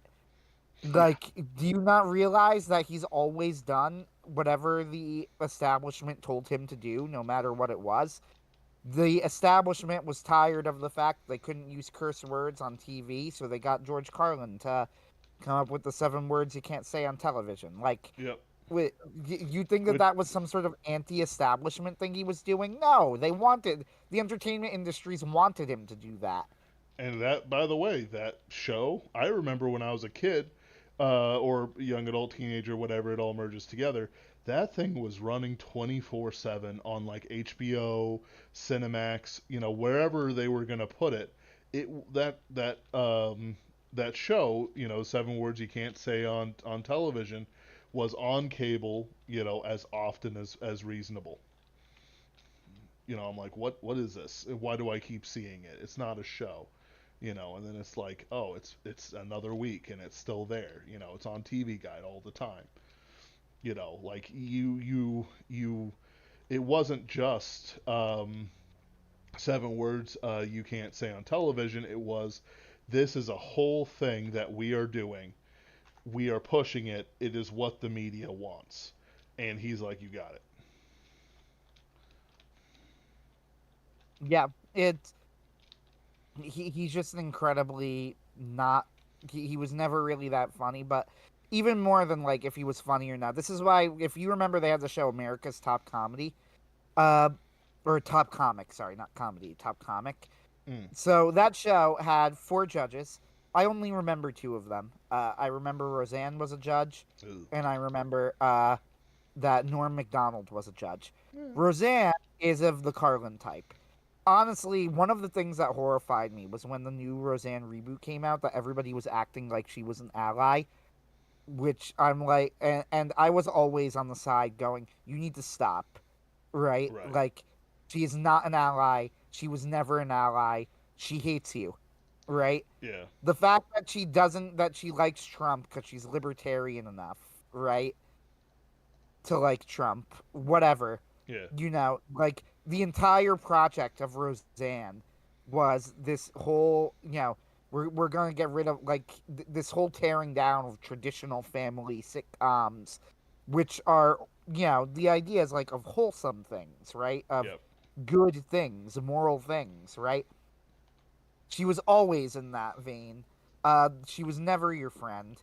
And the fact that the left can't, now don't get me wrong, like, with all of that said, what the left did to her, because she was taking pain medicine and made vaguely worded comments that were kind of negative Ambien. towards, yeah, right. She was taking pain meds and made Yeah. some vaguely worded comments on Twitter. What the left did to her was unconscionable, right? Like it was evil.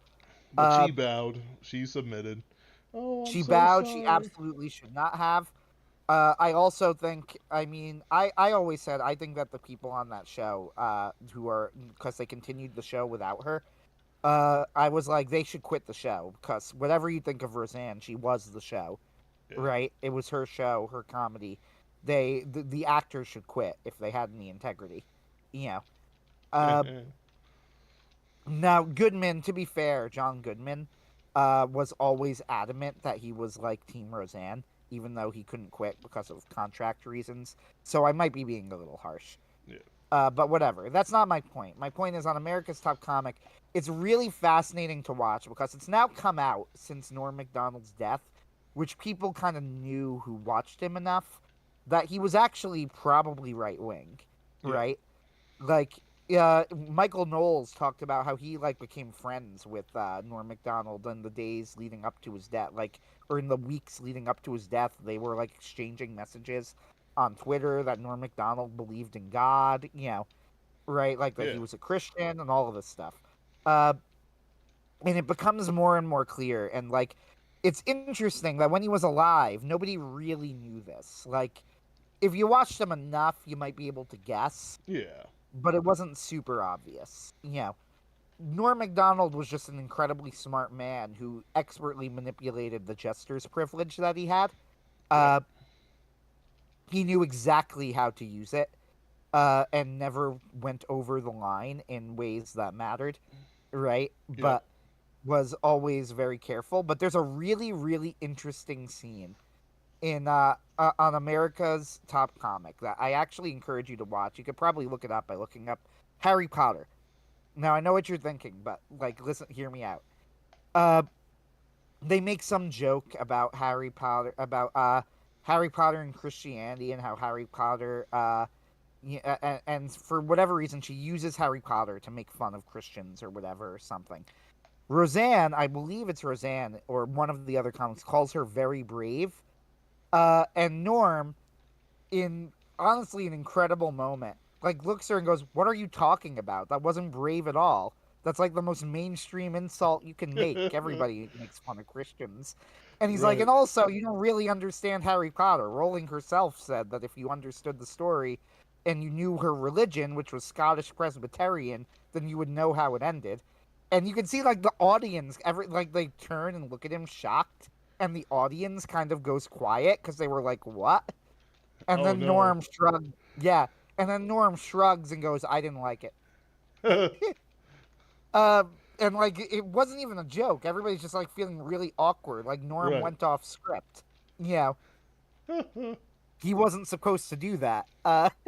But he had It's work up really until his death, so it's like, including several, things that they tend not to give to dissidents and stuff like that.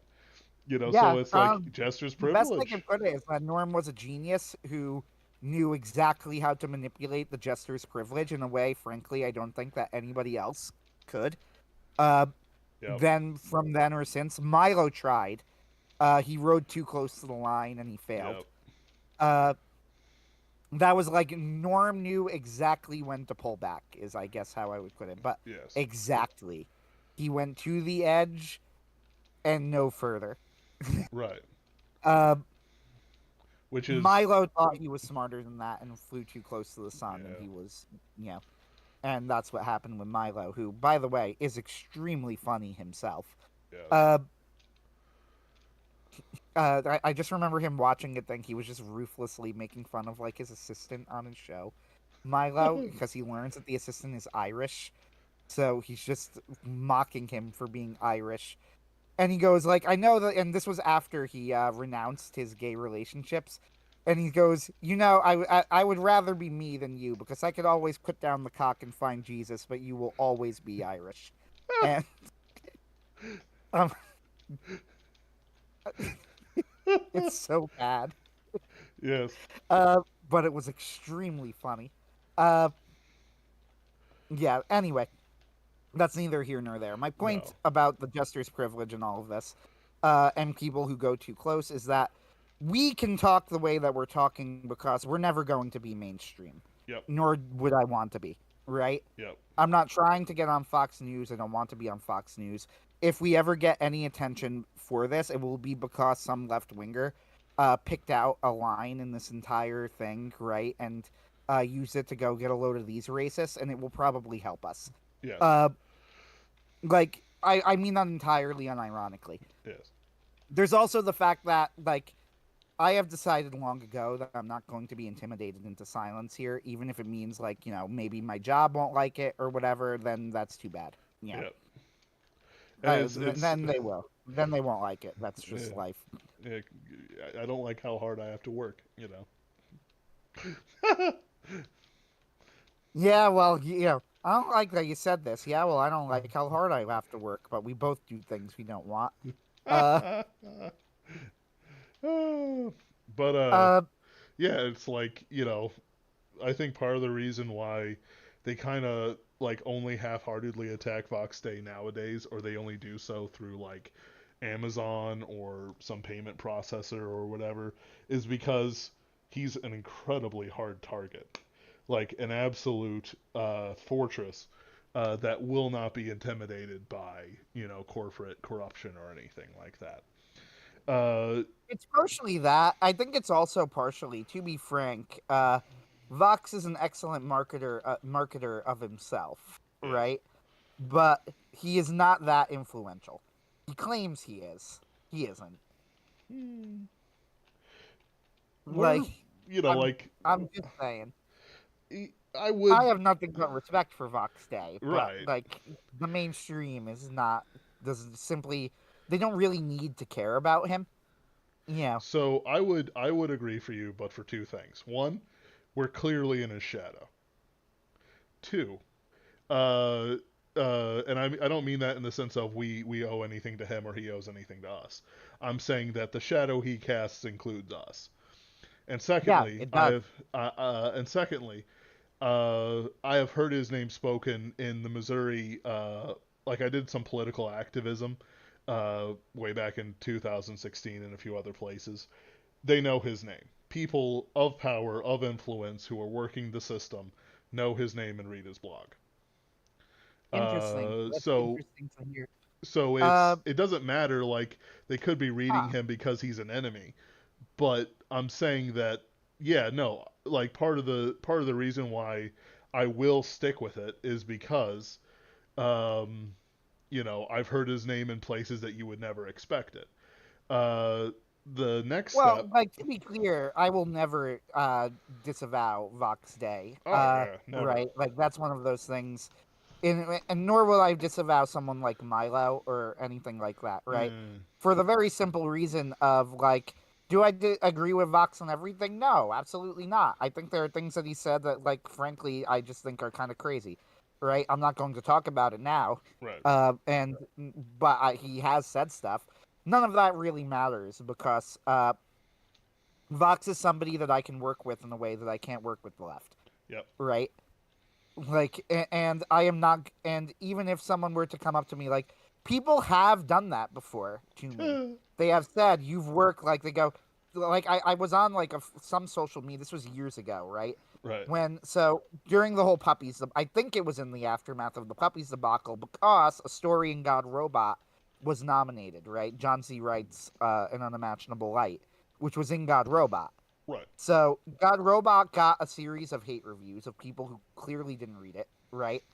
Uh, this happened on Goodreads, right? People tried to Which is a bomb it fortress of the down. enemy. Just Yeah, absolute lost territory. Like it's just don't. But yeah, Goodreads is exactly. Like, so they tried to hate review it into oblivion, right? Clearly, they didn't read it. Just right. the immediate tell is anybody who would read An Unimaginable Light and call it sexist is the most absurd criticism of that story you could possibly have. If anything, the story is I wouldn't want to say misandrist, but it's very, very against the abuses of the men in the story, right? Yeah. Like that you would call it misogynistic is absolutely absurd. Uh, but whatever. This is neither here nor there. At the time, people would sometimes like I might have been on like the old NaNoWriMo forums. NaNoWriMo converged completely years ago, Yeah. but I used to be on the forums. And like I mentioned something, go, you were published by Vox Day, and I was like, yeah, I was. I said I was published by I said I was published by Vox Day. I enjoyed working with him. I have a lot of respect for him as an editor. It's like, do you have anything to add? You know. And then they were like, well, Vox Day said this, this, and this. I said, Vox Day has said lots of things. You know, I'm like, yeah, he did, but he's my editor. Yeah. I'm like, what are you going to do? And I think I literally said, like, what are you going to do about it? You know, it's like, you are completely right. Vox Day said all of those things. He stands by them to this day. He is my editor. I think he's a very good editor. I have a lot of respect for him. I published Yeah. him in God Robot, and I did, by the way. He has one of his stories is in God Robot as well. Uh, we even interviewed him. I was actually on Declan Finn had a show, and all of the God Robot authors went on the show, including Vox. So I've Right. actually spoken to Vox. This was once briefly years ago, but it did happen. Right? Was interviewed with him, and he gave a very respectable, Yeah. interview, which is extremely rare for him because he normally avoids all media like the plague. Reasonable. So, yeah, a very exclusive interview with Vox. Uh, but yeah, like people do bring Vox up occasionally to try and discredit me, and if they do, I don't. I make a point of not backing down. Oh yeah. Right? Like if they go, just to be clear, this person was published with notorious, Nazi white supremacist Vox Day, which is what people will say, unironically, Right. right? Even though it's And slander. even though it's complete nonsense, he is not Right. a white like I don't agree with all of his views, but you can't define it as either white supremacist or Nazi in any way, shape, or form. It just Yeah. doesn't fit either of those ideologies. Like Right. it's completely nonsensical. Uh, and I'll go like I'm like, yes, Vox Day, and I'll always respond. I'm like, yeah, Vox Day is my editor. Here's the publishing house I write for. I appeared in an interview with him. I have a lot of respect for him. Like, what are you gonna do about it? They go, well, you're the type of person who would join him, then I don't want to read you. Go, okay. Cool. And you're like, yeah, you don't have to. Have fun. Yep. Uh, yeah, but there's an important point here of like, I don't turn my back on people, Yeah. right? There are other people too of like, it's a particular thing in the Superversives that there are certain people in the movement who both you and I specifically don't like Yes. personally, right? That I don't get along with them. Now, first off, there's really nothing unusual about this, right? Right. Like in every movement, there's always going to like there might even not really be a problem with them, except that our personalities don't clash, right? Yeah. You still won't hear me. I will talk about it publicly, or privately, I mean, among friends, but you won't hear me go publicly bashing these people, right? Yes. Like I won't do it. And if somebody else wants to work with them, I'm never going to put people in a situation of, well, you got to disavow this person, Right. right? Like we had we had this argument. They believe this horrible thing, right? You got to disavow. I would never do that. The super. That's not how our side should work. We don't Right. work by disavowing, right? Right. Uh, that includes Vox Day. That includes other less controversial, but equally like Brian Niemeyer has had trans activists go after him in the past, right? I believe I recall this happening. Mm. There was a period of time. John C. Wright has had hate campaigns directed against him. You know, Yep. the the fact of the matter is though, even if there's somebody like we have private disputes where things can Yep. get nasty, if you say, "Hey, I'm working with that same guy who just insulted you and said that he hated your guts and doesn't want anything to do with you," right? Like I would go, "Okay, good luck." Yeah. Right? Like I would not disavow. I would not advise you not to do it either because just because I didn't get along with this person doesn't mean you won't. And we don't play disavow games, right? Yep. It's an important point. Uh And yeah, it. just generally Yeah. I'm thinking it over. Because, like, quite frankly, Generally speaking, go ahead.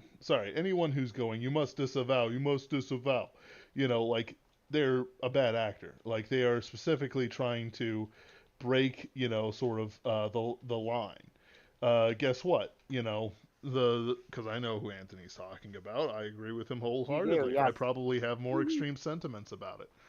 Uh, And there are people who have specifically said, by the way, there are people on the right who do that, who I don't respect. And even now, I will not tell you who it is yes. because I know people who are friends with them and work with them. And they've said about me, like, they have gone to people behind my back and said, hey, don't work with Anthony.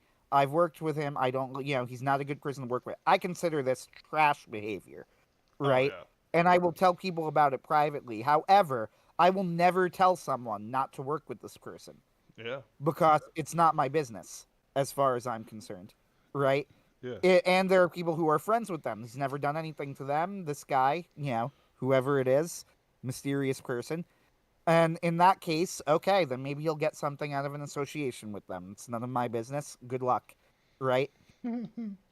Now, I don't think that that's good behavior, Right. but nevertheless, I don't play the disavow game. Right. And it's like I said, always bad actors, always people trying to weaken the line. The reason why we don't like this person is because of, these whisper campaigns. They attacked quite a bit of early superversive momentum, because they themselves were playing disavow games. That's cool, that's fine, okay, but what about the work? What about the job? What about this? It did not matter to them. Uh, but then again, it is what it is. The question I have is, where's the avant-garde? Where's the line that's being pushed forward? Who is the forefront of the movement? And I don't mean it like, um, uh, some skin suit coming forward, going, "Oh, I am the forefront of whatever it is," like Matt Walsh will do at the drop of a hat. No, I'm talking about, hey, where is the forward momentum going? During Sad Puppies, it was Vox Day and Larry Correa. Vox Day also had some moves that were absolutely amazing when he created UATV and other things. I look forward to the day when we can, upload videos to there again. Maybe we should live stream there. I should actually see about that. But you know, with what am I trying to say? Um, but like with other things, like to me, the vanguard, the avant-garde, like David Bowie was during the '80s and the '70s, is with Man's World magazine and with Bronze Age Pervert. Uh, they're not Christian. They don't pretend to be Christian. So if anyone says, "Well, they're pagan" or something, okay, I already knew they were going to hell. You can't shock me. The non Christians are doing non Christian things. Mom, come pick me up. The Oh, shocking. But it's like that, right? Uh, Looking at these magazines, Apex, Bewildering Tales, LGBTQ Fancy, Terrier Fancy. I made that one up too. It's a Homestuck reference. Don't worry about it. All these things are on the left. They are not pushing the culture forward. They are deliberately pushing towards, a left wing bug man, disordered, wicked, against God view of the world. They want you sick. They want you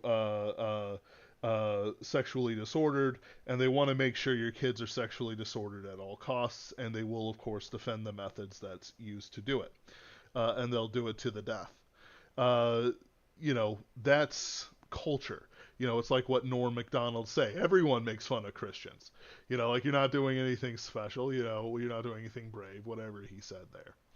So it's like with that stuff over there, all right, how can we push the culture towards something that we want? How can we say, hey, this is the standard's higher than the pathetic drop offerings, the pathetic crap that's being pushed uh, by, the left wing. Well, in Man's World, you have men like Arbogast who are absolutely fantastic horror writers and pulp writers. And there's a sort of gonzo thing about them. And they're focusing on vitality, on action, on being a man, on fighting, on, pushing the standards towards things that, quite frankly, I believe that God intends for normal people. We are not intended to dissolve into nothingness. You are the job.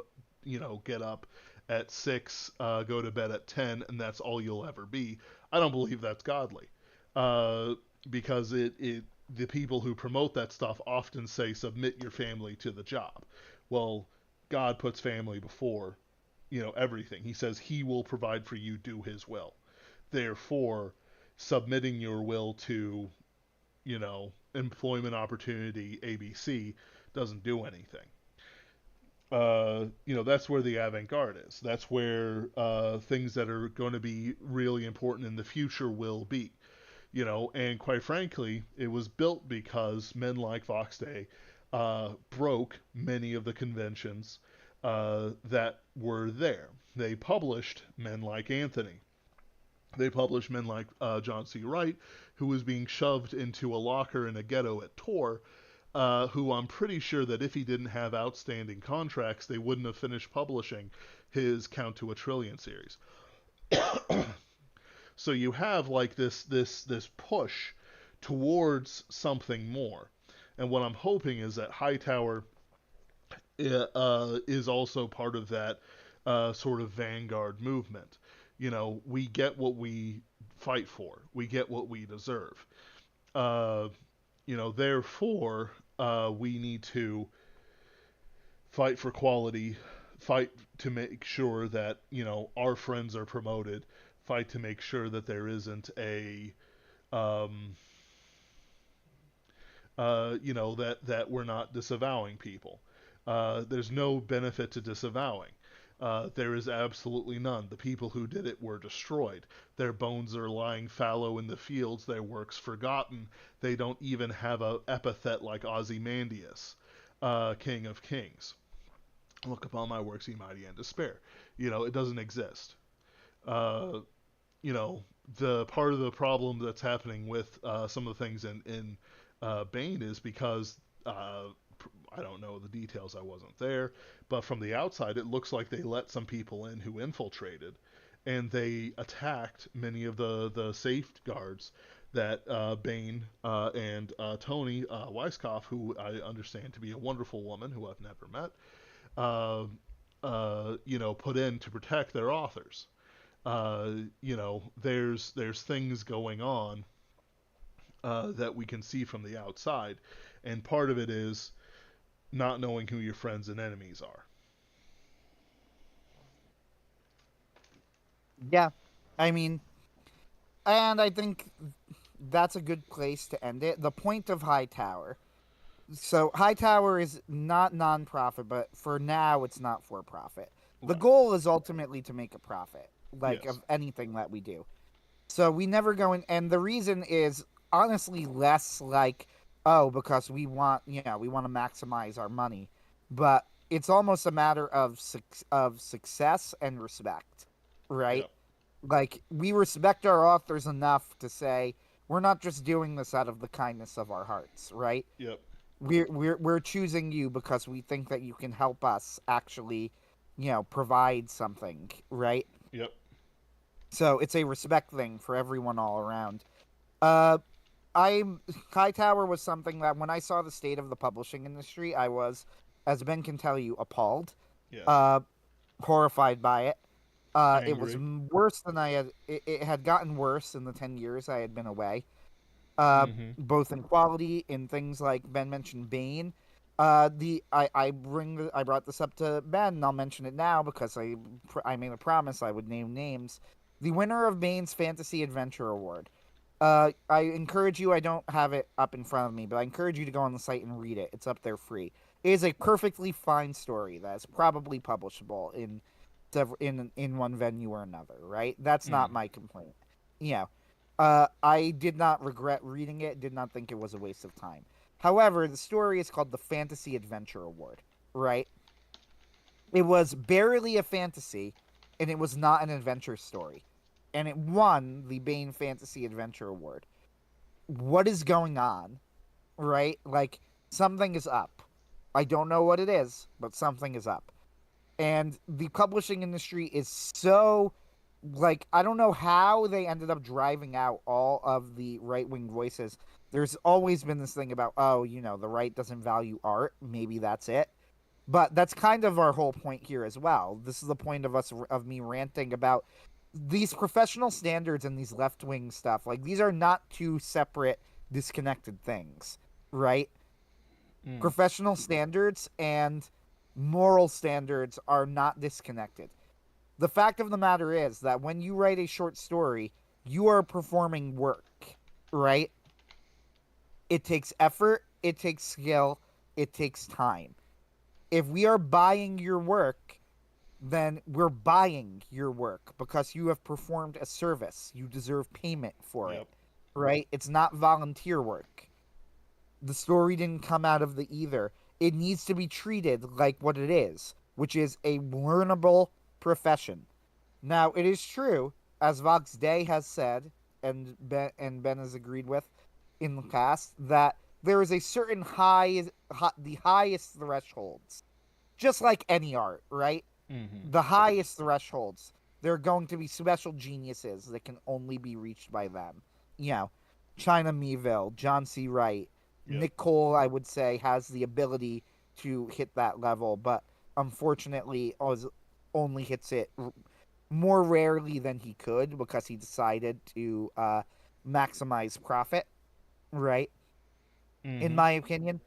But Yes. he has the ability. If he wants to be truly great, he could be. And sometimes Uh, he does let loose in absolutely amazing ways, like the right, and God he does do section. it. Yeah, the God section of Gods and Legionnaires is some of the best science fiction that's ever been written in the entire history of the genre.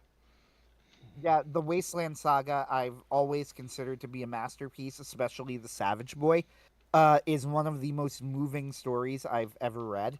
Uh, the ending of this, the way that I've always described the Savage Boy to people is that it's a story that conceptually, when I describe it to you, cannot work, right? Mm. Like, when I describe it, it sounds like nihilistic subversive trash. It's about a character where everything goes wrong for him throughout the narrative. Everybody he loves dies, right? He fails at everything he attempts, Yep. and the story ends with him trying to kill himself in the desert, right? Uh, I said it cannot work, and yet it is probably one of the most profoundly superversive and incredibly moving stories I have ever read. And there's only one type of person who can do that, and that's genius, right? Yes. I will admit right now that, at least as I am at today, I cannot write that story. I couldn't do it. I wouldn't even try. It wouldn't occur to me, Mm. right, to attempt that story. Uh, John C. Wright is another one. Awaken the Nightland, in particular. Also, you could argue, what's it called? His the Iron novel Chain. that he published that was based off the dream, Iron Chamber of Memory. Yep. Iron Chamber of Memory, Awaken the Nightland. Those in particular, those are, and other stuff he's done as well.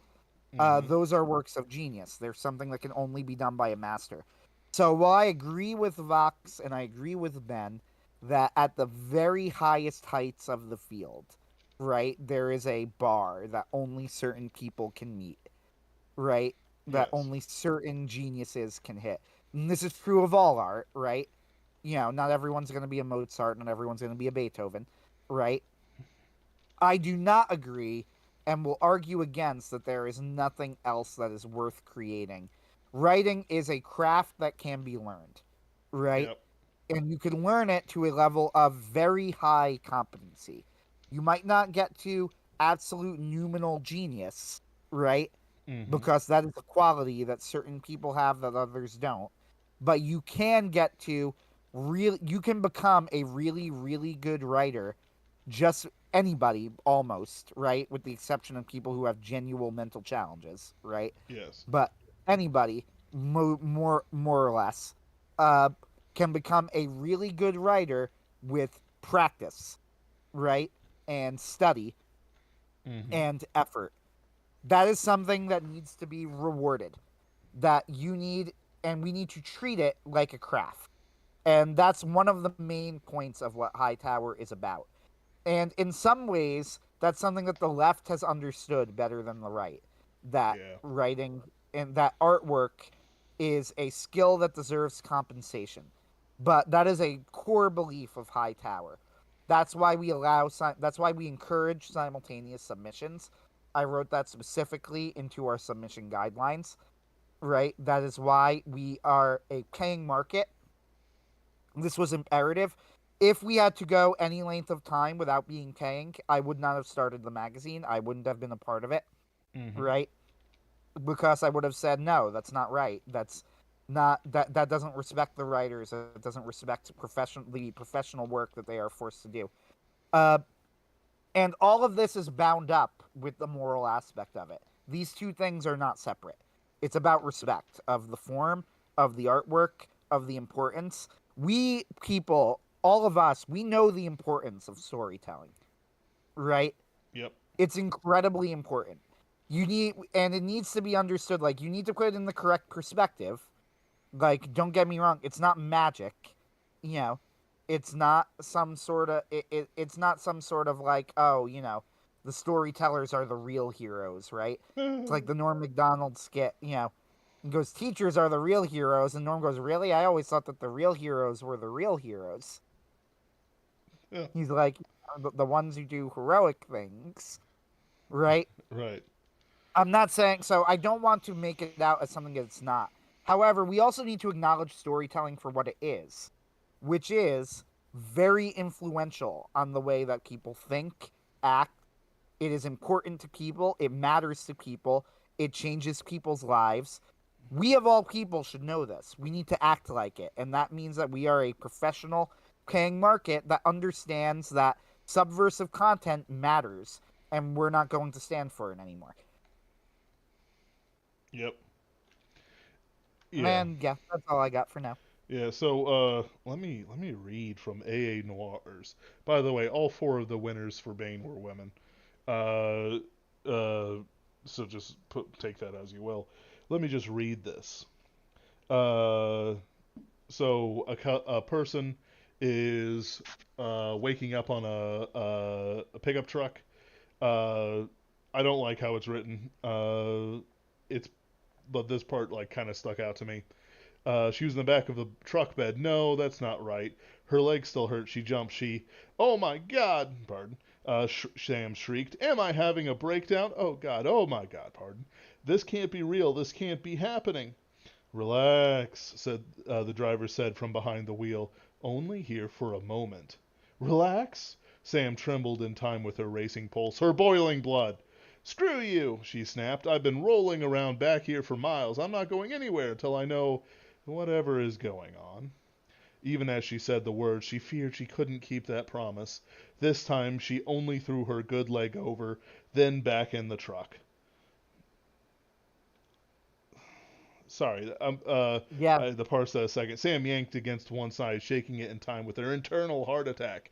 You let me right off now, you stupid grease monkey. You'll let me out or I'll new hitchhiker, the station attendant said. He suddenly appeared by the driver's side window, but Sam hadn't seen him approach. By the way, this is clearly a metaphor for Karen and the Greek myths, because quite frankly, oh yeah, like it becomes very explicit later on. yeah, and it's like no, I'm good. Shami Stovall is a name I recognize. C.H. Hung is not a name I recognize. Tied for third place, and Melissa Olthoff, who I do not recognize either. Um, I'm sure. Let me see here. Fallout on Darsana, Companions and Chains. Uh, she's been published with Chris Kennedy and Mark Wandry. But it's very much like I've never heard this name before. I haven't heard the name A.A. Noir either.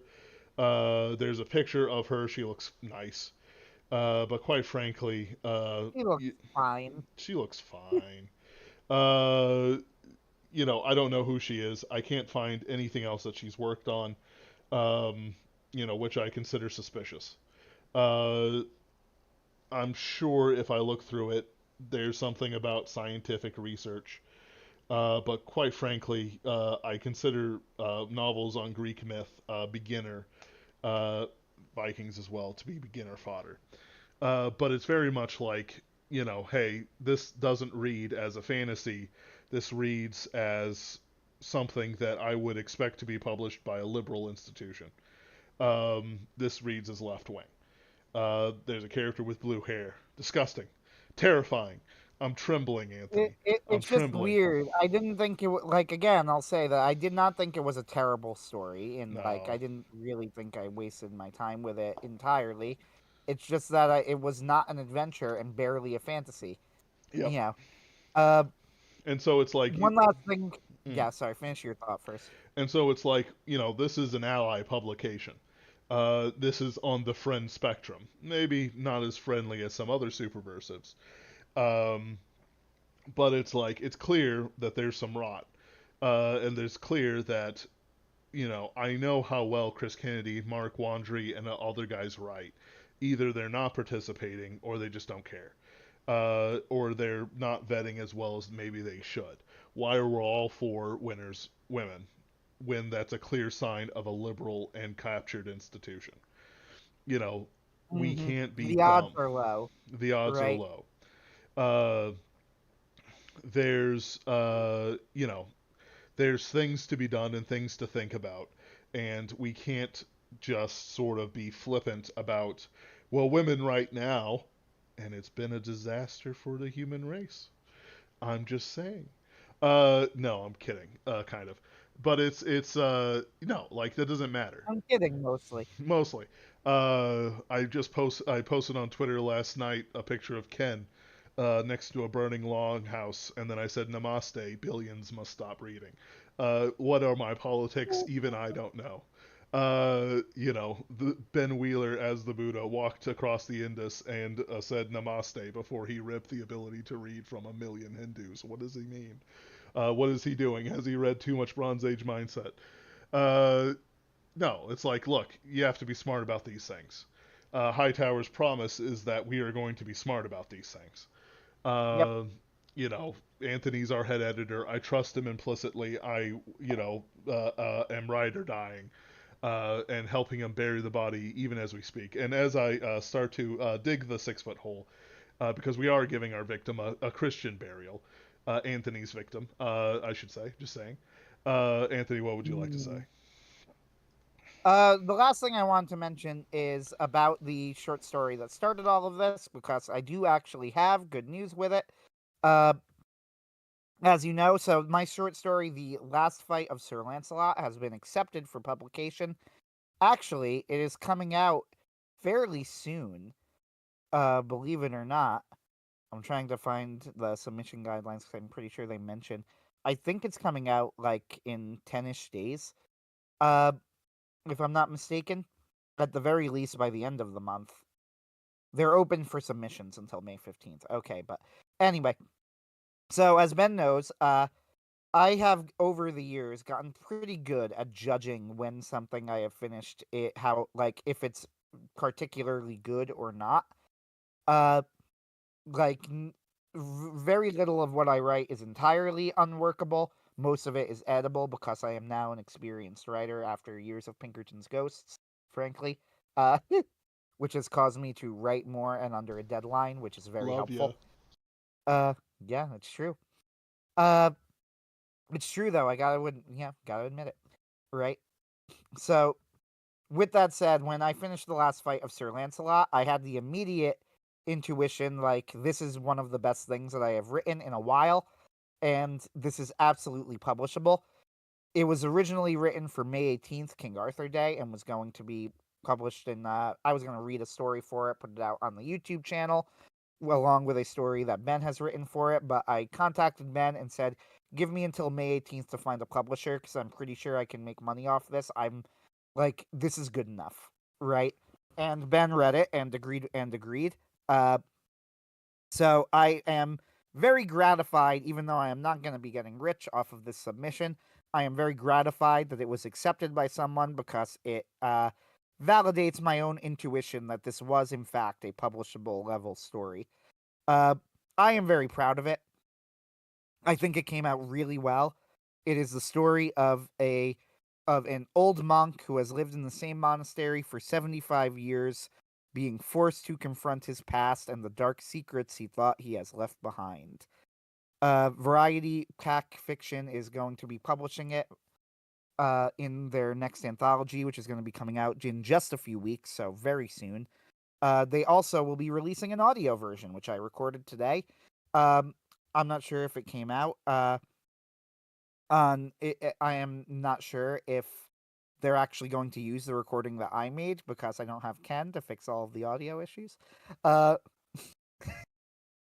I added out all of the obvious ones, but we'll see. But either way, there will be an audio version, so hopefully we'll be able to post that somewhere on, the Superversive side. Link to what do you call it? Uh, Link to Variety Fiction, and you can listen to the audio version if you want to. But I am very proud of that story. I think it came out super well. Uh, so look forward to that. Have a good night, everyone. Have a good night. Do check out Hightower.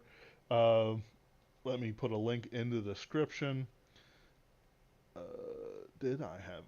Where's my link key? I'm sending a link to the submission guidelines. We're pretty quick.